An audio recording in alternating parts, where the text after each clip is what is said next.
Bueno, vamos a comenzar ahora con un tema que es la transformación urbana de Roma, que es algo que viene de épocas anteriores a la de Sixto V, que aunque parezca algo que no corresponde, que si es Sixto no es Quinto, pero es Sixto V, como dice nuestro amigo Danilo Mettini, que no puede ser una cosa por otra, pero parece que ese es Sixto y es Quinto. Bueno, nosotros tenemos siempre la idea de que para interpretar tenemos que informarnos, tenemos que relacionar, tenemos que reflexionar. O sea que el primer paso es informarse. Tenemos el libro de Roth, que es Entender la arquitectura, y allí podemos encontrar la transformación urbana de Roma. Para que no se pierdan en el libro, lo pueden encontrar en la página 405 en adelante, y léanlo porque es interesante ir tomando contacto. ¿Cuáles son las primeras situaciones que nos va planteando Roth? Que evidentemente en la ciudad hay un cambio de escala, que es un cambio de escala de algo que no se puede abarcar de un solo golpe de vista, sino que hay un aumento de la complejidad. Y ese aumento de complejidad es justamente debido a esta transformación. Sixto V y sus predecesores encontraron la ciudad en ruinas cuando volvieron de Aviñón. Y esta ciudad en ruinas era la que tenía un pasado imperial tan brillante, pero que solo quedaba el recuerdo. Y entonces empieza a construir iglesias, y las iglesias las empieza a ubicar en los terrenos posibles, en los terrenos baldíos. También podemos recurrir a otro erudito que es Leonardo Benévolo, en su trabajo Historia de la Arquitectura del Renacimiento, la arquitectura clásica de los siglos XV al XVIII, y también, para que no se pierdan, en la página 753 en adelante pueden encontrar este tema, a donde dice que la ordenación de Roma, siguiendo las iniciativas parciales de los papas anteriores, tales como el modo y los anchos para ensanchar y rectificar las calles, marcando la continuidad de las fachadas y la obligación de cercar los baldíos. Rectificar las calles en el sentido de que las calles tortuosas se eliminan, se recortan y se obliga a que los terrenos que no están edificados por lo menos tengan un frente cercado. ¿Y qué pasa? El sistema viario se ensancha, se agranda y se prolonga en las colinas, abriendo nuevas calles, muchas de ellas todavía a campo travieso, o sea que en terrenos todavía rurales, no todavía, que habían sido ruralizados porque Roma antigua sí los había ocupado. Y acá tenemos una imagen de lo que en ese momento puede haberse interpretado como otra ciudad, que es Florencia, a donde vemos también los monumentos de los principales propietarios de la ciudad, como pueden ser los Medici, Pitti, Brunelleschi, etc. Pitti, Pazzi o Medici con sus respectivos dominios. Pero vamos a ubicarnos en la fase temporal. Y acá tenemos las barras 1500, 1550, 1600, así. Si nos ubicamos con Sixto V, estamos alrededor de 1585, 1590, o sea, finalizando la década del Cinquecento. ¿Y qué hay alrededor? Lo que hemos visto: Hampton Court con Isabel I, con la que él discute, o sea que es su par. Carlos V ya había muerto, en su lugar está Felipe II. Y en Francia está Enrique IV, o sea que estos son los pares de este papa. Quiere decir que Felipe II estará empeñado con el Escorial, Enrique estará con Chenonceau e Isabel se mantiene con su Hampton Court. Y entre los estados europeos, en este pequeño croquis que tenemos, ubicamos a los Medici en Florencia, los Pitti y los demás, al rey de Francia, a Carlos V, Enrique VIII, y de alguna manera el Papa como otro rey más. Pero lo que pasa es que acá entra a tallar la figura de Felipe II. Miren la cantidad de veces en este estado, este dibujo de los estados europeos del siglo XV, que aparece la imagen. Aparece en España, lo que heredó de su padre. Aparece en Alemania, lo que heredó de su bisabuelo. Aparece en el sur de Italia, aparece en el norte. O sea, está rodeando todo el espectro como una hegemonía española. Entremos a Roma.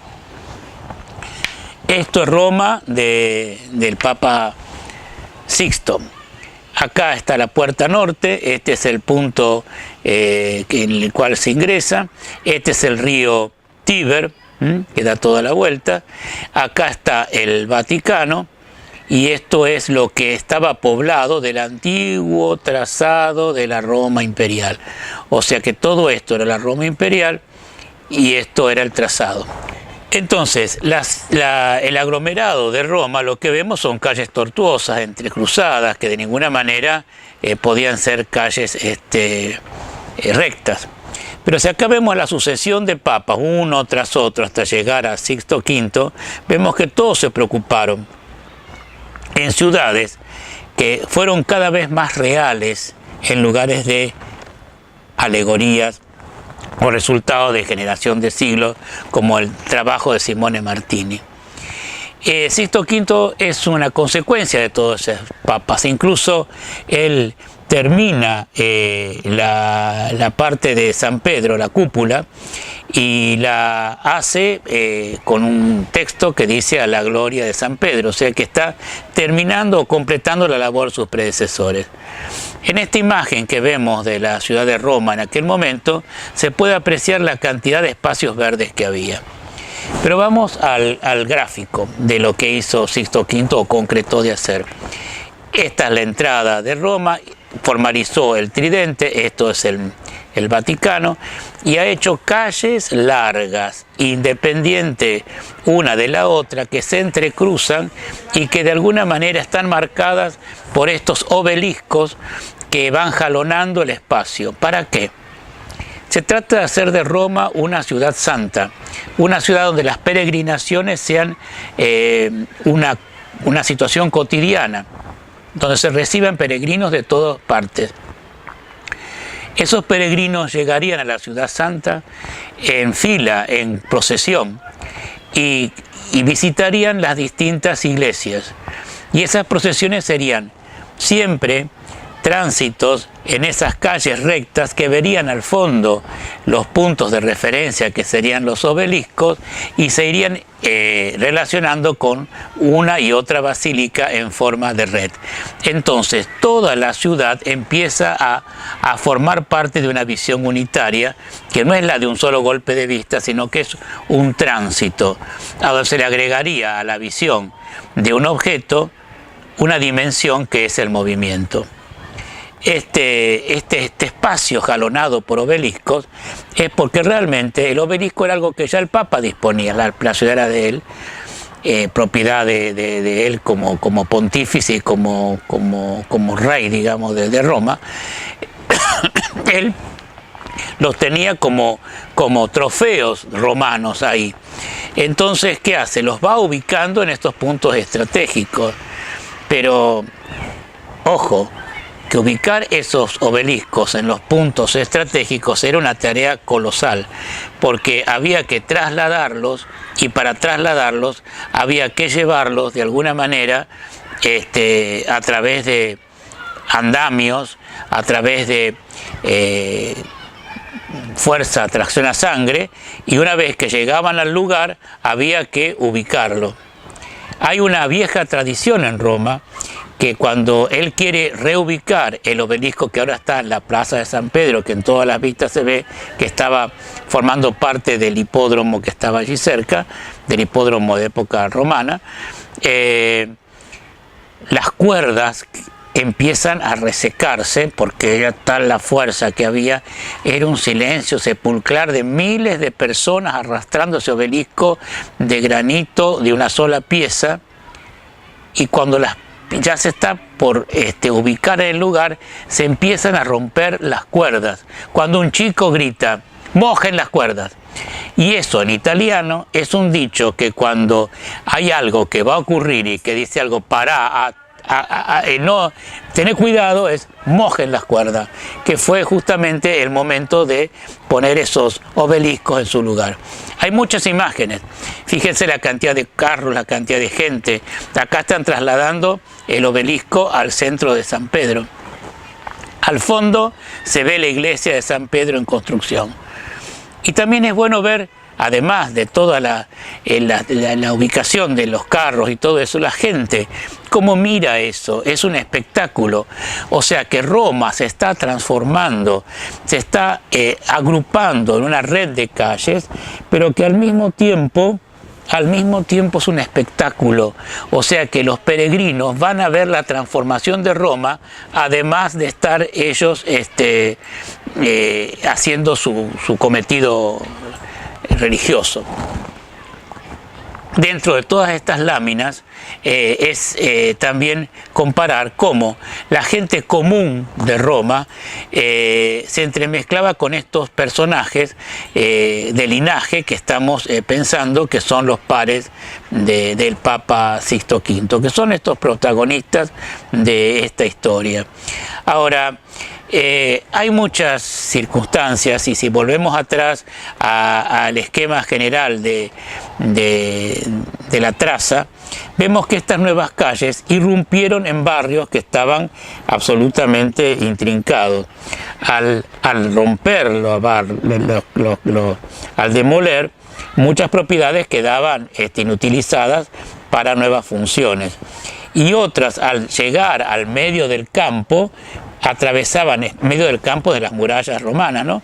a la parte ruralizada, empezaban a generar nuevos territorios para poder venderlos. Bueno, corren muchas anécdotas, como que la hermana del Papa se enriqueció mucho comprando lotes a la vera de las nuevas calles porque adquirían un valor importante. Con el producto de todas esas ventas, en Avezzano, que queda cerca de Roma, está el palacio justamente Peretti, que es el de la familia del Papa, producto de todas estas transacciones comerciales. Es decir, la ciudad, además de ser una ciudad santa, además de abrir estas avenidas, abrir todo esto, está generando un negocio importantísimo. Dicen de la hermana del Papa, pero cuántas situaciones de burgueses de Roma habrán sido inteligentes para poder apropiarse de estos terrenos que se abrían de nuevo una circulación, que era un número puesto, porque iban a pasar ahí procesiones y procesiones. En la intersección de uno de ellos, en este caso acá, se formulan 4 fuentes. ¿Por qué? Porque la fuente era proveída de agua y la gente que está caminando necesita tomar agua. Como nos ponemos a veces en la mochila la botellita, bueno, en este caso no había botellita, sino que estaban las fuentes públicas, y entonces allí tomaban, bebían. Esta intersección, las 4 fontanas, las 4 fuentes, llegó a ser una imagen identificatoria de toda esta ciudad, al punto que la vemos, por ejemplo, en Sicilia, en Palermo, los 4 cantones, o sea, también representado como una alegoría de lo de Roma en la ciudad, porque es como una representación. Bueno, y si seguimos la historia del obelisco, podemos llegar a Washington, que tiene el obelisco, construido, no ya de granito procedente de Egipto, y hasta Buenos Aires, donde para construir un símbolo de la avenida 9 de Julio y de la ciudad representativa de Buenos Aires, se pone un obelisco que es el eje de diagonales, el eje y un espacio muy grande que se ve justamente escalonado por la presencia de un obelisco. Sixto V no armó una ciudad ideal. Sixto V siguió con la idea de los predecesores, y no podemos pensar un único centro, sino diversos centros interconectados, armando de la ciudad entera todo un solo acontecimiento.